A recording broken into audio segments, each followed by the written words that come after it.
All right, folks. Happy New Year. Welcome back to Woodworks by Snyder. It's going to be part dose of the door making. So last video, we cut all the pieces, rough finish, I guess. Still got to obviously sand it down, do some length, height of the door, stuff like that. But what we're going to do now is run these suckers through a dado. So what we talked about last time is essentially doing, let's see if I got a piece here that I use. This is going to be the top rail, right? And so what you can see, obviously I marked everything because I forget where everything goes. This is going to be the top of the door, top rail of the door, and I'm going to make a dado in here. Now what the hell's a dado? This is essentially a dado. See this X on here? This little section, little notch will be cut out. It's like a tongue and groove, but you use a dado blade to cut this. And so what's going to do is going to be 1/2 inch wide by 1/2 inch deep channel all the way through this, right? And the idea is that you can put a panel in there, floating panel. Now for the top, if you remember, we're going to do glass. So what I'll end up doing is channeling this out and then take a router and take this little square out, right? So the glass will fit up against this panel. It's a little hard to see or visualize right now, but you'll get the idea. So what we'll do, here's the middle rail, right? So this will have a dado on both sides. On both sides of it. The top will be where the glass is. This dado, or the tongue and groove here, the groove part for this panel, will hold an actual wood panel. Will sit in this 1/2 inch by 1/2 inch channel all the way around. So we're going to do that first, and then what we're going to do it on the stiles too. We're going to dado this whole thing. Be like a channel, like this. You see the shadows in the way? All the way down the center, right? And then what's going to happen, we're going to come back after that and cut 1/2 inch tongues in this. And you're going to see it's going to kind of be a little elaborate thing. It's got a combination of this tongue and groove setup, but then there's also going to be a mortise and tenon to give it extra strength going in through these. And I'm probably not describing it as best as I should. I'm definitely a more visual person, so as we kind of go through this, I'll explain as I'm going. But I've got the table saw all set up. Fence where it needs to be. This is a 1/2 inch wide dado stack, so there's essentially 4. There's 2 outside blades, right? And then there's these 2 chipper blades on the center, right? And then there's a shim in there, and that gives me the 1/2 inch width that I need. Right now, it's only set about a 1/4 inch high. So I'm going to do 2 passes, do a 1/4 inch. I'll raise it to the 1/2. I'll do another, just so I don't bite off more than I chew, which I do a lot, but I don't want my saw doing that. And then there's also a lot of other stuff happening in the shop here, in the garage. You can see this bad boy right here. This was the after Christmas gift card celebration, right? So stuff has been rolling in. So we got this sucker, 12 inch compound sliding miter saw. Sucker's a beast. I set that up last night. And then I've got some extra lumber here. We're going to build a miter bench for this. But I'll do another video on building that bench. And so I've got some MDF here that'll be the top for that. And then I'm also, I tried to lift it myself and dented the corner.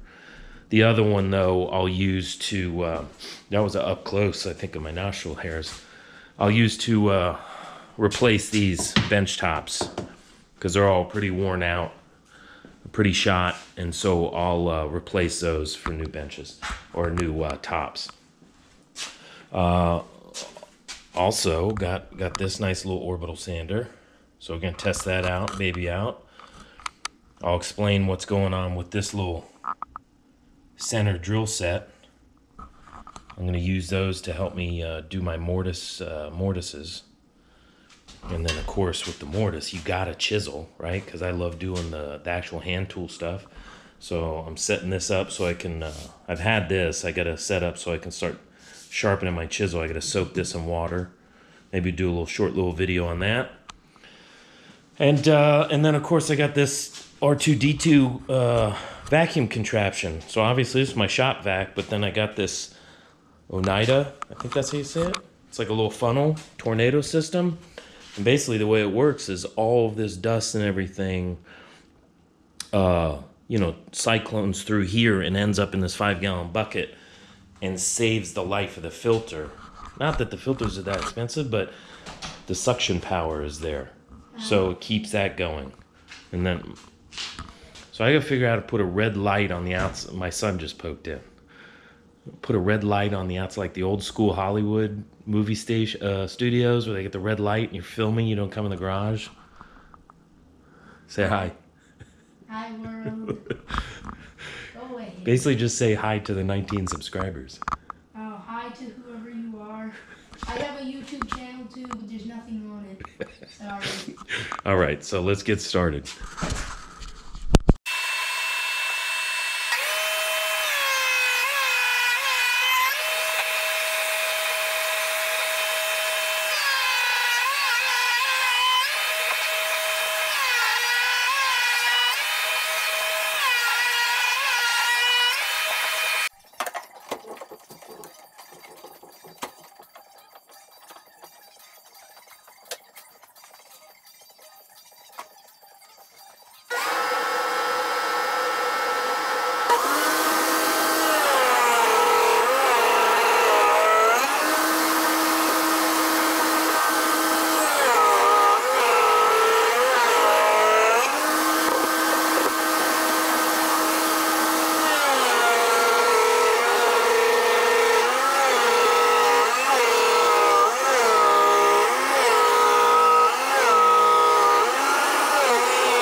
All right, dado's done.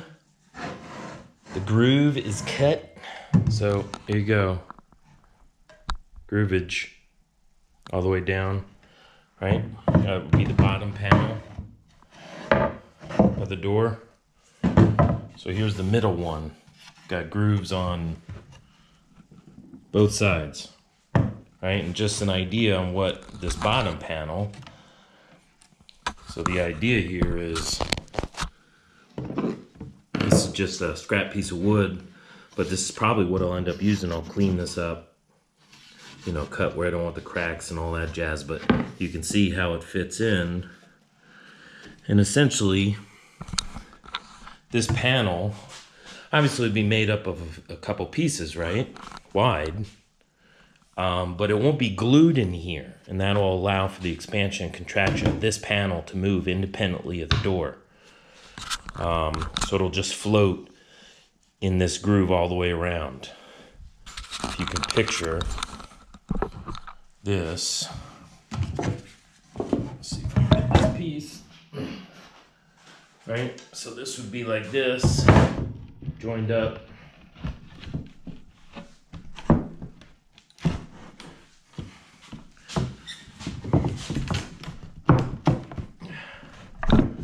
Right?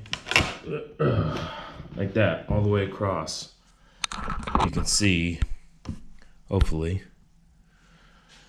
it'll fit in the groove on this side and this side. So now the job at hand is to how to connect this rail, the 3 rails, right, to the 2 stiles. So what we got to do is cut, obviously, a tongue on the end to fit into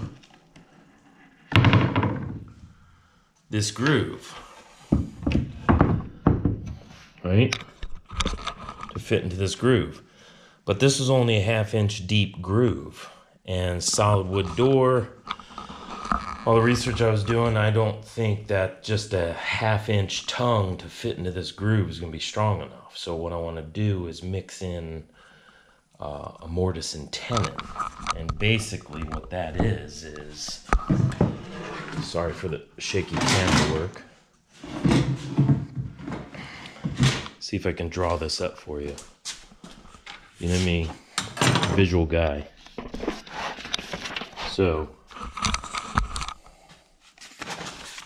see if I can work over the camera here.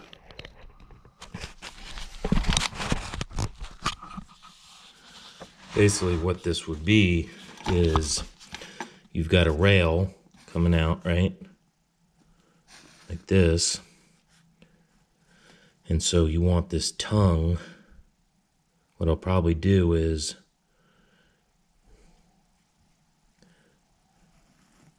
this is the tenon.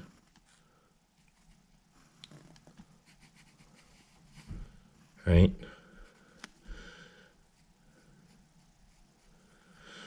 So this is the top looking down. This piece here will fit into, this is the style, or style.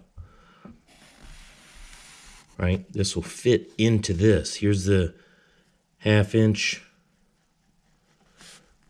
little groove we just made with the dado, right? These little 1/2 inch nubbins or tabs will fit into that, and then to go deeper will be this tenon, right? So in the rails, you got to cut these tenons. That's not that difficult. We can do that on the dado stack there, and we'll show you how to do that. But the more difficult part will be cutting the mortise. This deep part is the mortise into this style, and that is what we got this for. So there's all sorts of, you can get a mortise and tenon drill jig, right? That's has a 1/2 inch chisel that the drill bit runs through, right? And as you pull down like a drill press, it drills in, but it also cuts a nice square mortise, but super expensive. So what I did was got this self-centering drill jig. I can drill a 1/2 inch. I got brad point drills, 1/2 inch with the depth stop, so I know how far I'm going to go, which, I don't know, I might go 2.5 inches deep. And then what I'll do is use the chisel to clean up the edges, to square up the edges, because it's going to obviously leave a round hole, a few of them. And then I'll use the chisel to square those up, all right? That's the idea. Again, never did this before, but you know, it's a fun little adventure, fun project, and hopefully you're sticking with me. So on to cutting the mortises, the tongue and the mortises part, and then we'll get on to the the mortise and the tenon parts. The tenon is what goes into the mortise. That's the male part, right? And then we'll get on to cutting the mortises into the stiles. All right.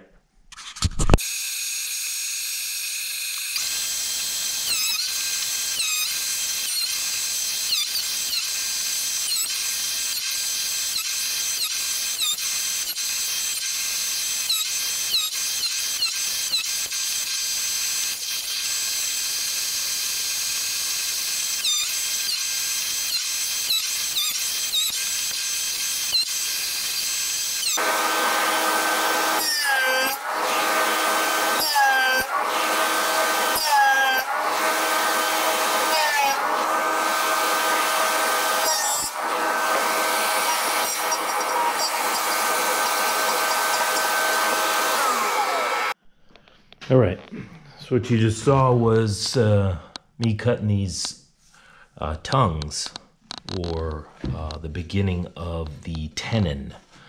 So obviously it's rough now. It's got all these saw marks on it, but I'll have to clean it up with a hand plane. But you can see here this mortise, this slot, kind of like a little tongue sticks out. So the idea is, maneuver this. You can see that, right? See, it fits in there to clean up, so it fits nice and tight the whole way. But obviously, this is just a 1/2 inch groove here. This whole thing needs to get in here, and that's where the mortise comes in. So essentially, it will be like that. All of this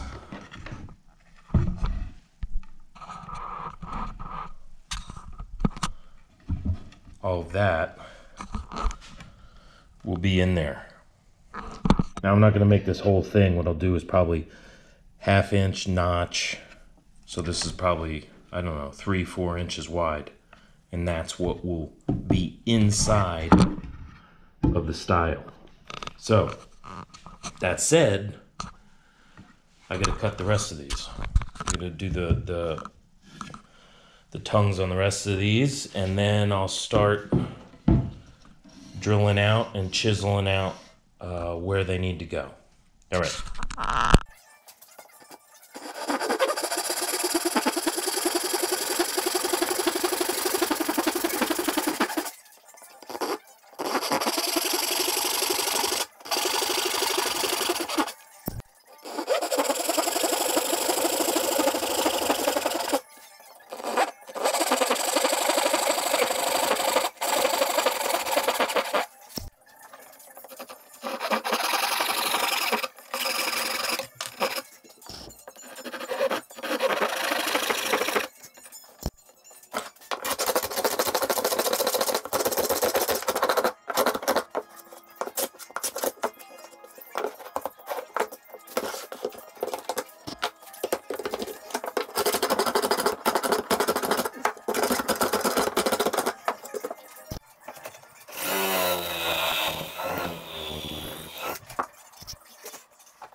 All right, you can see what that dowel centering, that self-centering jig does. Basically allows me to clean out this mortise, or majority of it anyways, then I'll use a chisel to get the rest out.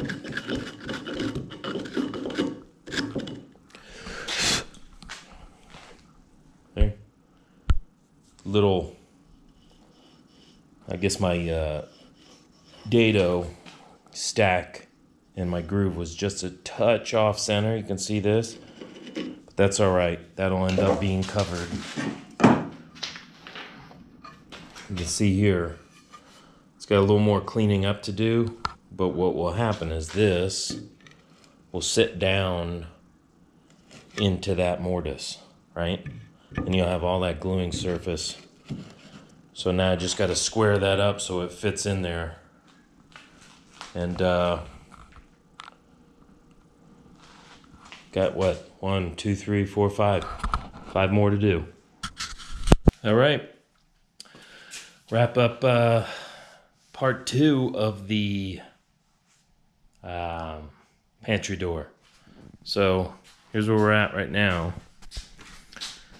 It's all grooved, all tongue and grooved with the dado, right? And I'll pop this off here to show you.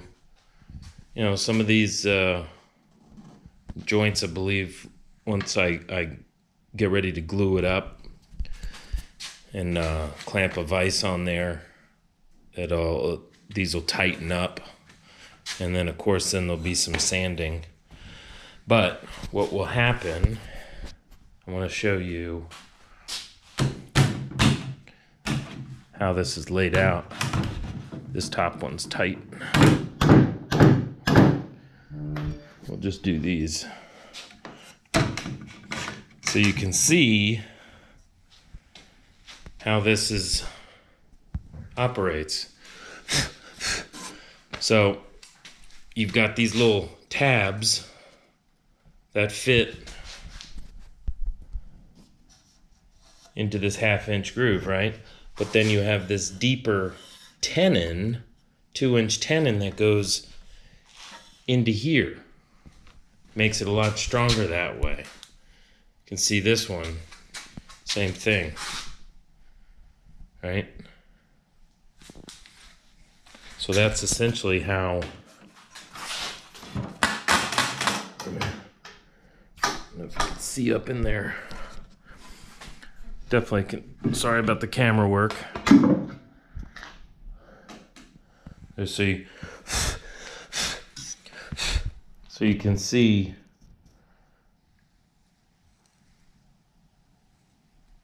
how that fits in there, right?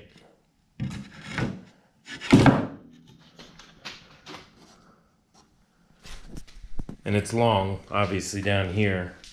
The door inside the house right now is 80 inches. That's this line right here. But, so that's kind of how it goes together. It was, you know, not easy. I don't necessarily have all the skills that somebody should possess, nor the tools to do this properly.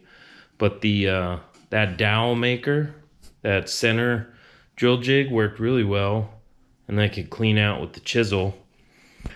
So what will happen tomorrow is I'll make the panel that goes in here using this reclaimed lumber over here. I think that's what we're gonna do. I'll probably have to run it through a planer a little bit, thin it up just a hair, so it'll fit in here nice. And then cut a panel the size it needs to be. And then what I'm going to do is glue up everything. I won't glue the panel. The panel's going to float in here to allow it to contract and expand. I'm going to glue up everything, glue up all the joints, clamp it nice and tight, and then let it sit. And then what I'll do is come back with the router, because this is the top of the door, this panel, the big panel. Small panel on the bottom with the wood, big panel will be the frosted glass. So what I'll do is come back with a router, rabbet bit, and router out this piece all the way around, right? And then it'll make like a little L. The glass will come up to the back of this all the way around.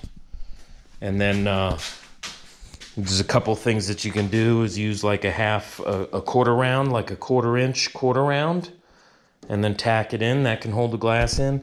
Or they make cool little brackets, like an L that attach back here by screws, and then they're bent in, and they put pressure on the back of the glass to hold it in place. Those are pretty cool too. So that's the game plan for tomorrow. Once that's done and glued up, then there's a whole hell of a lot of sanding and finishing and getting it to fit in the door jamb and all that jazz while I'm order the glass, stuff like that. So how was that? I think I told you I was gonna have a little video about sharpening the chisels. That didn't work out. Camera went dead. So while I was charging it, I was doing the rest of this. But, you know, I'm sure you could YouTube how to sharpen a chisel. So we'll do that. We'll finish up the door, glue it up tomorrow. That'll probably be part 3. Try to keep these videos small, like I keep saying. And then maybe eventually what we'll do is a video making the miter bench. It was just a Home Depot construction plan that they have on their site for a miter bench. It was a real good, real nice one. It's on the casters and everything, can roll around. And that'll be good. That'll be good for this tight space because I can kind of roll stuff in and out as I need it. All right. Thanks for joining. Make sure to hit the subscribe, like the video, subscribe, hit the bell once you do, and that'll notify you when I release a new video. All right. Thanks for joining me, and we'll talk to you guys soon.